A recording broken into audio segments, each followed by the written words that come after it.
Korang pernah baca tak buku Men from Mars, Women from Venus? Macam saya pernah baca waktu sebelum saya kahwin dulu. Semalam, saya dapat satu konsep baru. Yang lelaki ni, dia macam matahari. Dia macam ikut solar system. Dan wanita, dia macam bulan. Dia ikut lunar system. Allah ciptakan kita berpasang-pasangan. Lelaki dengan perempuan. Bulan dan bintang. Langit dan bumi. Dan Allah juga cakap dalam Quran, yang kita kena sentiasa memerhatikan apa yang Allah ciptakan untuk kita menjadi orang yang berfikir. Jadi, lelaki seperti matahari dan wanita seperti bulan adalah satu konsep baru bagi saya yang memikirkan, betul juga.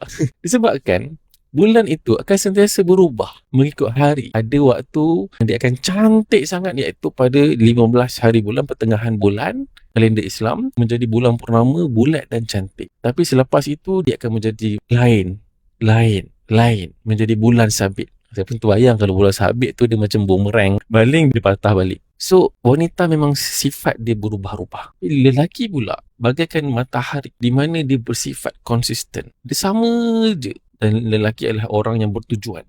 Dia diciptakan untuk adanya satu mission, satu vision yang besar, dan kita akan fokus untuk capai benda tu. So, kita kena konsisten. Dan kalau kita tidak konsisten, kita tidak ada vision, tak ada misi hidup, kita akan rasa loser. Itu satu konsep yang menarik untuk direnung-renungkan. Apa pula pendapat anda?